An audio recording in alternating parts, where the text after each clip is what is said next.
All right, this might be one of the most awkward movies I have ever freaking watched. I really don't know what I think about this film still.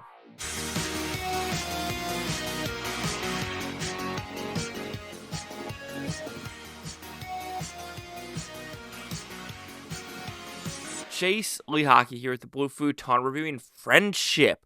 So what is about pretty simple premise? We have a guy who's married to a girl who has a son. I'm pretty sure it's his stepson. But anyway, a new neighbor across the street, Austin, Paul Rudd, and are they become best friends or do they accept Craig too quickly into his relationship and shenanigans will ensue with stealing guns, breaking into homes, getting lost in sewers, and just freaking out on people through in and throughout. So, I like this movie.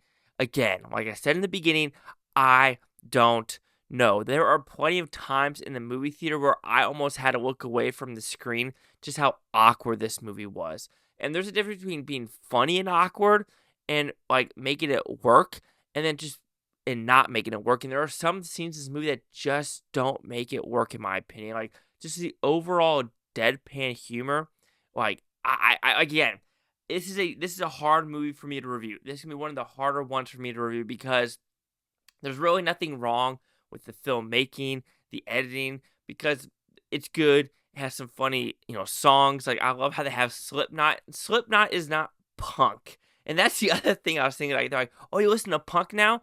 I've never heard in a million years where Slipknot would be considered punk.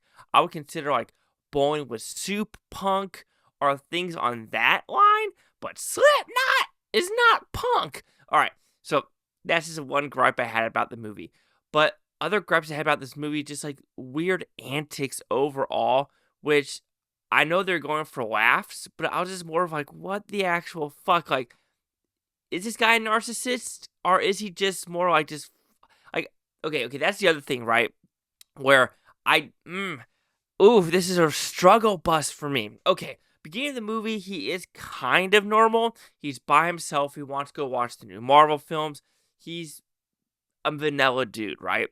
But once he meets Paul Rudd, it completely changes his personality 180 where he yells at the mayor. He buys a drum set.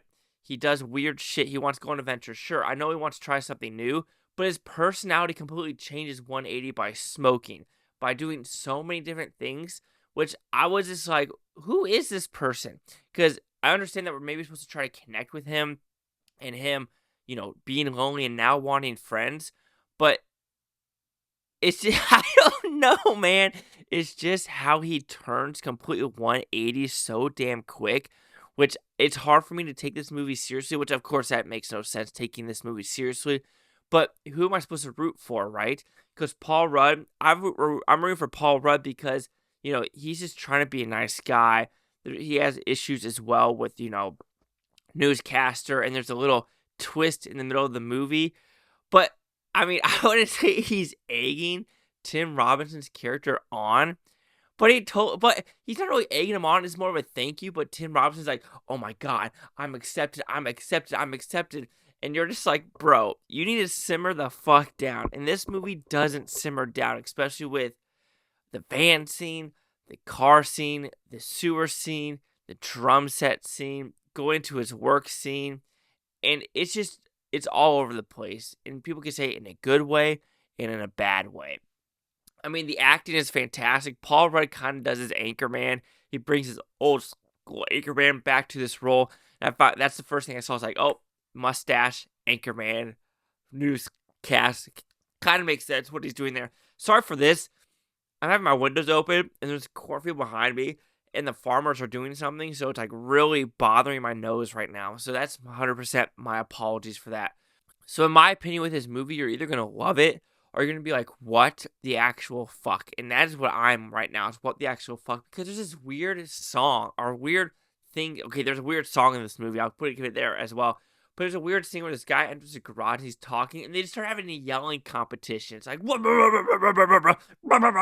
fuck you, fuck you, fuck you. And you're just like, what are we doing? It's just so bonkers. And then orgasm scene is just like, okay, we need to time the fuck out because I don't know what I'm watching anymore.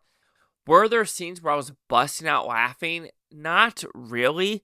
I was just more of like, oh my God, what is this movie doing? Like, are we really going here? And we go there. And, I'll give it balls for doing that. But when it kept going and going and going, you're just like, this guy needs therapy ASAP. Or we need to start reopening the mental institutions because he does not belong in society. So overall, friendship. Do men need friends? That's up to your interpretation because according to this movie, no. Men are okay by themselves in the caveman eras of just doing what they want to do. And, men, live shorter than females. And this is probably why. Because they have friends. So I'm thinking if men have no friends, they live longer than females. That is my conclusion of this film. So friendship will receive a 3 out of 5 with Futons, which equals at 60%. Look, it could be a 70 or 60, but just too much weirdness in this movie where I wasn't connecting with it. I was connecting with some of it, but there's a good majority where I just wasn't connecting whatsoever. So see the critics' news scores gave this one. So you have critics at 89% with 120, audience scores 75% with over 500. Critic consensus.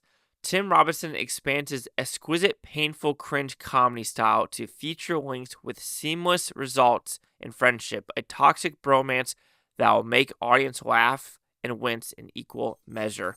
Maybe I'm just not a fan of cringe comedy, and that's what this is. Toxic bromance. It's not toxic. It's only toxic because Tim Robinson's character makes it toxic. Period. End of subject. Like, it takes two to tango. Not in this scenario. It only takes one.